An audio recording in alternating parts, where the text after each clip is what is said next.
올해 제 나이 65, 미술학원을 운영한 지는 딱 30년이 되었습니다. 주변 분들은 가끔 의아해하며 묻곤 해요. 원장님, 이제 그만 쉬셔도 되잖아요. 힘들지 않으세요? 라고요. 솔직히 몸이 예전 같진 않지만 저는 오늘도 설레는 마음으로 학원 셔터를 올립니다. 대체 무엇이 30년 넘게 저를 매일 아침 이 자리로 불러내는지 오늘은 그 멈출 수 없는 이유에 대해 말씀드려 볼까 합니다. 2015년 3월 2일, 저는 페이스북에 이런 글을 썼어요. 새로운 시작이다. 보내주어야 할 것들은 보내고 정리를 마쳤다. 마음 약하고 눈물도 많은 내 속에서 강함을 볼 땐 가끔은 나 자신에게 놀랄 때가 있다. 그때가 기억나세요. 저는 그날을 아직도 기억합니다. 새로운 시작 앞에서 두렵고 설레고 그러면서도 내가 할 수 있을까 싶었던 그 감정. 그게 벌써 10년이 지났어요. 그리고 지금도 저는 매일 아침 그 감정을 조금씩 느끼면서 학원 문을 엽니다. 30년. 숫자로 쓰면 간단하지만 그 안에 뭐가 들어있는지는 해본 사람만 압니다. 저는 15즈음부터 붓을 잡았고 35즈음부터 학원을 시작했습니다. 그때는 몰랐어요. 이 일을 30년 넘게 하게 될 줄은. 처음엔 그냥 그림이 좋아서였습니다. 내가 좋아하는 것으로 밥을 먹을 수 있다면 그것만으로도 충분하다고 생각했습니다.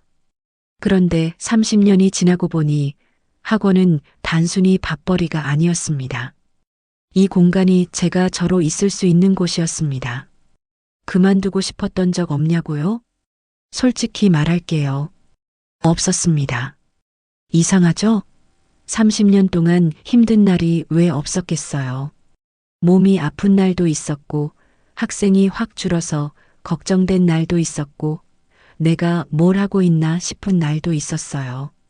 그런데 그만두고 싶다는 생각은 단 한 번도 안 했어요.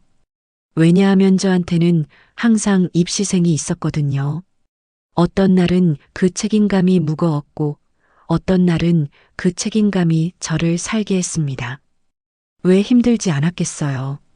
하지만 그만두고 싶다는 생각만큼은 단 한 번도 해본 적이 없습니다. 저에게는 늘 입시생이라는 이름의 아이들이 있었거든요. 내가 조금 피곤해도 기분이 가라앉아도 아이들에게는 당장 내일의 실기 시험과 평생의 꿈이 달려 있습니다. 그 무거운 책임감이 때로는 버거웠지만 돌이켜보니 그 책임감이 지난 30년 동안 저를 살게 한 동력이었습니다. 아이들이 자라 둥지를 떠나고 집안에 정적이 찾아왔을 때도 저는 빈 둥지 증후군을 겪을 틈이 없었습니다. 다음 날 아침이면 달려가야 할 저만의 공간, 그리고 저를 기다리는 아이들이 있었으니까요. 학원은 제게 단순한 일터가 아니라 세상과 연결되는 가장 단단한 통로였습니다. 몇 년 전 딸 둘이 모두 독립했습니다. 집이 조용해졌어요. 많은 분들이 이 순간을 두려워하시잖아요. 빈둥지 증후군이라고도 하죠. 아이들이 다 나가고 나면 내가 뭘 위해 사나 싶은 그 감정. 저도 잠깐은 그랬어요. 그런데 이상하게도 저는 금방 괜찮아졌어요. 왜냐고요? 저한테는 학원이 있었거든요. 매일 아침 가야 할 곳이 있었어요. 기다리는 학생들이 있었어요. 완성해야 할 그림이 있었어요. 딸들이 독립한 그 순간 저는 처음으로 이 학원이 단순한 직업이 아니라는 걸 알았습니다. 이건 제 삶의 중심이었어요. 노후를 위한 자립. 65세. 요즘은 이 나이를 어떻게 보내느냐가 인생에서 정말 중요한 문제가 됐어요. 주변을 보면 두 가지 유형이 있어요. 하나는 자녀에게 기대는 분들, 또 하나는 스스로 서 있는 분들. 저는 처음부터 마음을 먹었어요. 내 노후는 내가 책임진다고.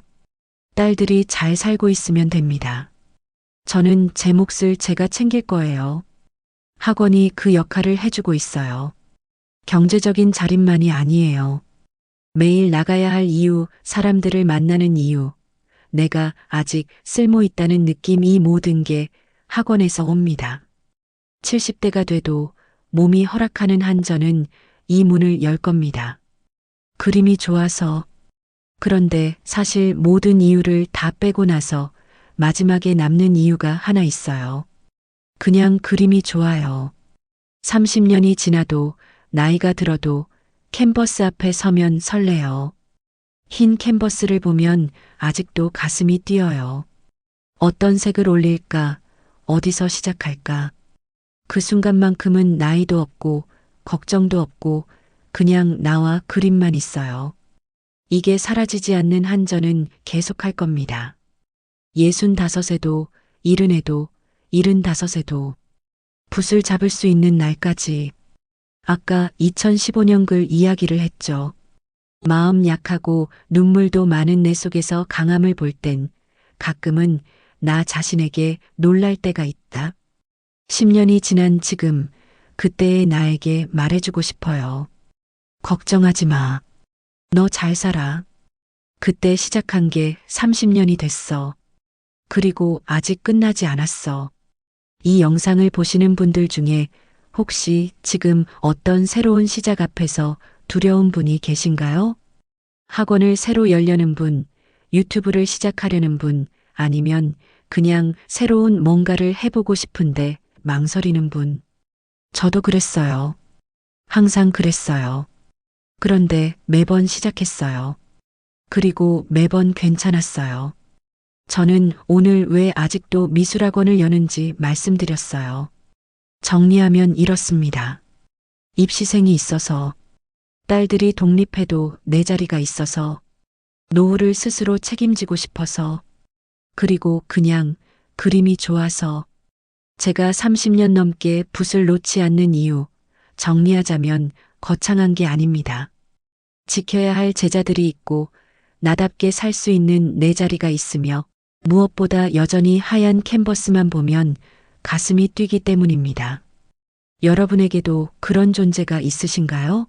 나이가 들어도 포기할 수 없는 것, 생각만 해도 나를 다시 일으켜 세우는 것. 만약 그런 무언가가 있다면 여러분의 인생 후반전은 이미 성공한 것이나 다름없습니다. 65세인 저도 여전히 매일 아침 새로운 시작을 합니다. 그러니 무언가를 망설이고 계신다면 두려워 말고 일단 문을 열어보세요. 제가 해보니 시작해도 괜찮더라고요. 오늘 제 이야기가 여러분의 내일에 작은 용기가 되었기를 바랍니다. 이 네 가지가 저를 매일 아침 일어나게 합니다. 여러분에게도 그런 게 있으신가요? 매일 아침 일어나게 하는 것, 지치지 않게 하는 것, 나이가 들어도 포기 못하는 것. 그게 뭔지 한번 생각해 보세요. 그게 여러분의 후반전 답입니다. 오늘 이야기 들어주셔서 감사해요. 저는 앞으로도 이 채널에서 65세 화가의 진짜 하루를 보여드릴 거예요. 대단한 이야기가 아니어도 돼요. 그냥 이렇게 매일 붙들고 학원 열고 살아가는 이야기요. 공감되셨다면 하트 한번 눌러주시고요. 구독 아직 안 하셨으면 옆에 구독 버튼 눌러주세요. 매주 이런 이야기 들고 올게요.